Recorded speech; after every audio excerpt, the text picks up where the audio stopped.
Good afternoon, everyone. Today, Secretary of Labor Alex Acosta and Secretary of Education Betsy DeVos gave the President an update on the Trump administration's workforce development policies and apprenticeship initiative. The secretaries will each give remarks about their discussion with the President and will then take a few questions. Please keep your questions related to today's discussion on workforce development and apprenticeships. With that, I'll turn it over to Secretary Acosta. Thank you and good afternoon.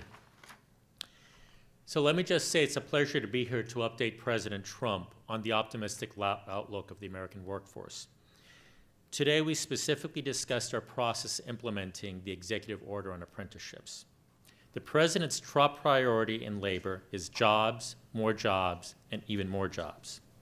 And the Department of Labor is implementing the President's vision to ensure that Americans have the skills that they need to fill good, safe jobs.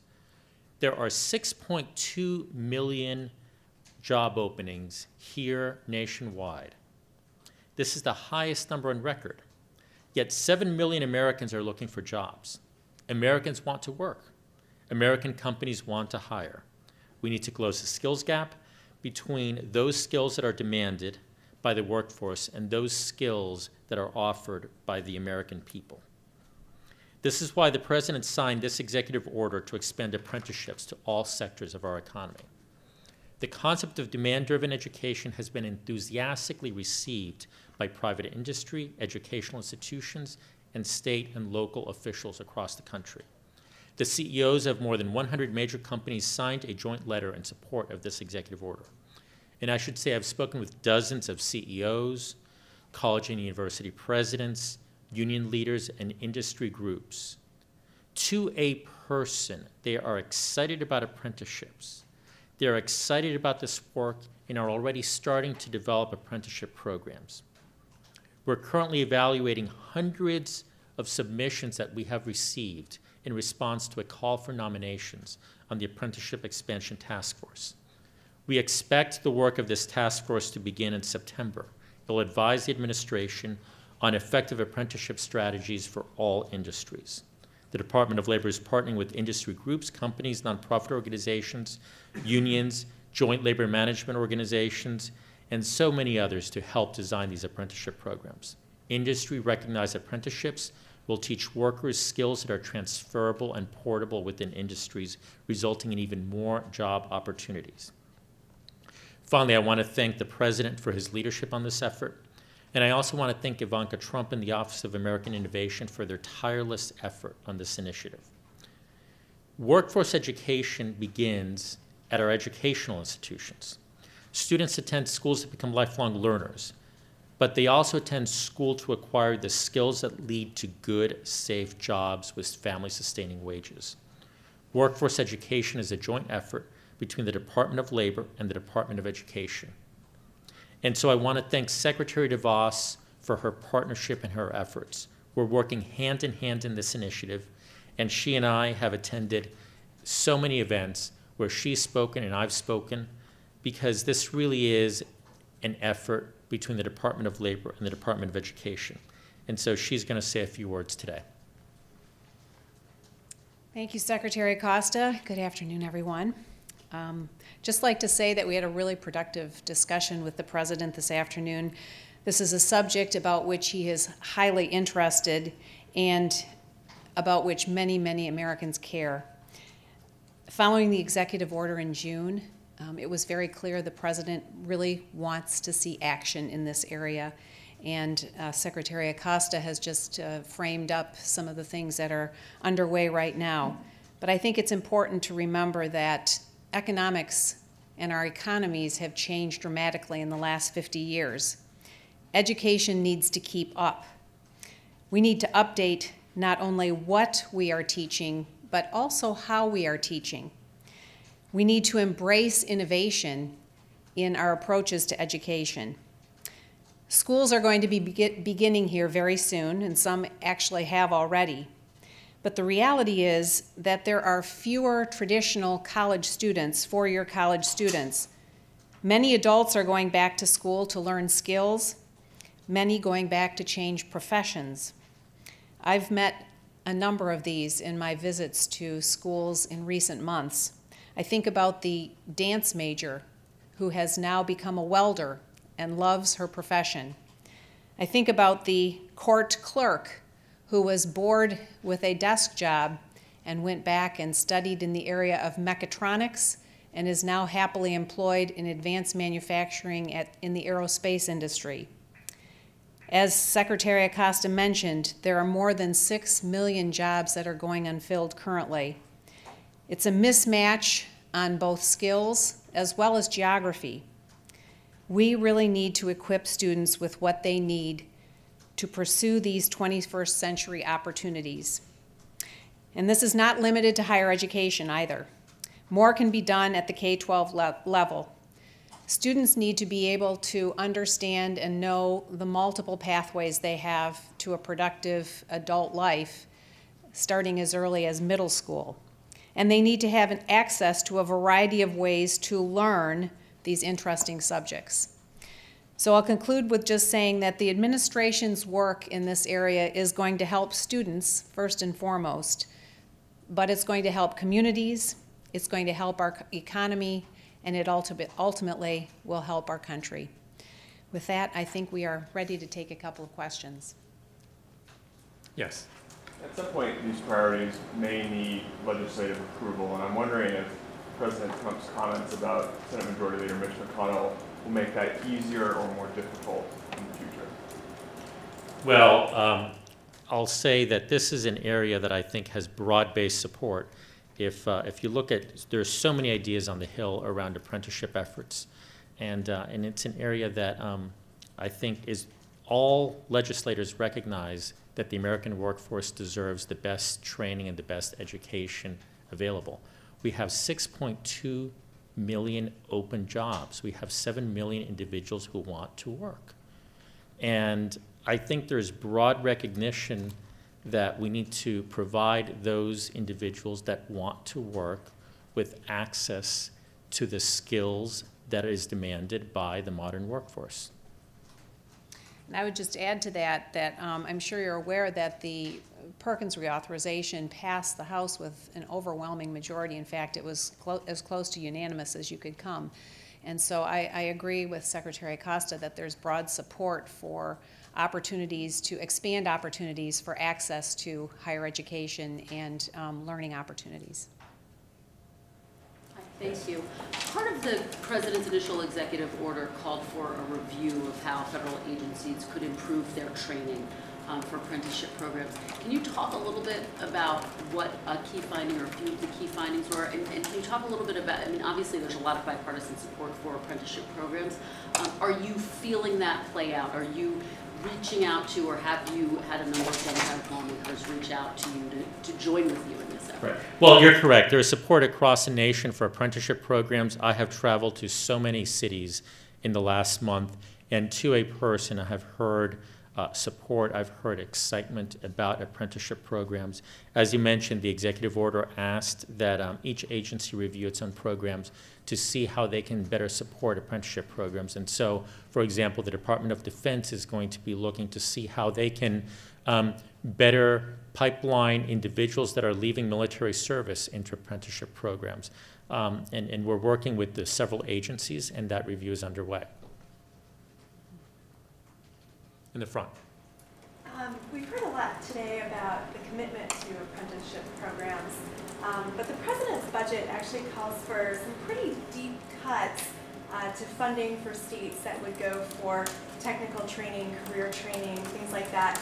How do you square those two things up? Actually, the President's budget maintains equal funding for apprenticeship programs and does not reduce it. But let me say, one of the points that I worry about sometimes in Washington is that we judge the success of a program by how much it spends, and we should judge the success of the program by how effective it is. And so if you look at apprenticeships, for example, in the building trades spend almost $1 billion a year of private sector money on apprenticeship programs. That's a success. The fact that they spend $1 billion a year of private sector money should be a compliment and not a problem. And so part of these apprenticeship programs, and the key here, is that we expect industry to be in charge, that industry should take the lead and should be paying for much of this training. And so first, let me again reiterate, the President's budget does not reduce the spending on apprenticeship programs. It maintains level funding. But secondly, let's not judge a program by how much it spends, but by how effective it is. And I was talking about funding in the education budget specifically. And actually, the CTE funding is relatively level compared to the year before. But the reality is that we're looking at ways that we're looking at programs that have been duplicative between agencies, and we are really searching for the way forward to support those that are effective and to do away with the things that are ineffective. And Secretary Acosta is absolutely right. The private sector has really stepped up in a major way, and we need to partner with them in a much more intentional way to ensure that there are more and more opportunities that are meeting the needs of the jobs that exist. Yes. Thanks. The president has touted many times since he's taken office how great the jobs numbers are, his successes in creating jobs. Before he took office, many times, he called the unemployment numbers fiction and said those numbers were fake. How do you square those two things? What is his position now? Does he have confidence in the unemployment numbers, or has he changed his position to suit his politics? Well, as you pointed out, there is a renewed spirit of optimism that has led to incredibly strong economic growth. Just since January, unemployment has fallen 0.5% to its lowest level in 16 years. U6, you referenced different measures. U6, which is the broadest measure of unemployment, has fallen even further. It's fallen 0.8%. The stock market has hit high after high after high. Inflation figures just came out today, and they remain rather low, 1.7% as of today, as opposed to 1.6% last month. And so you have confidence and optimism that is, again, among job creators reaching levels that we haven't seen in many years. Now, and I guess I should just, say, if you look at the jobs numbers, just since January, more than 1,070,000 jobs have been created. Now, as you point out, there are several measures of unemployment. Actually, the Bureau of Labor Statistics puts out at least 6 measures of unemployment, U1 through U6, each focused on a different measure and each getting progressively broader. I would simply reiterate that the standard measure that we usually talk about, that's at 4.3%, has fallen 0.5. But the broader measure, which you referenced, which the president has referenced at times, has fallen even further by 0.8%, which in 6 months is rather a stunning decrease. So, I'm sorry, just to be clear, does the president have confidence in the numbers that come out of the Department of Labor, and why did he previously call them fake? And so I'm here to tell you what the numbers that come out of the Department of Labor are. I would leave it to him to comment further. But let me say this. I think the president has talked about the job figures, and he has pointed out how incredibly strong they are. We have a renewed spirit of optimism that has led to economic growth.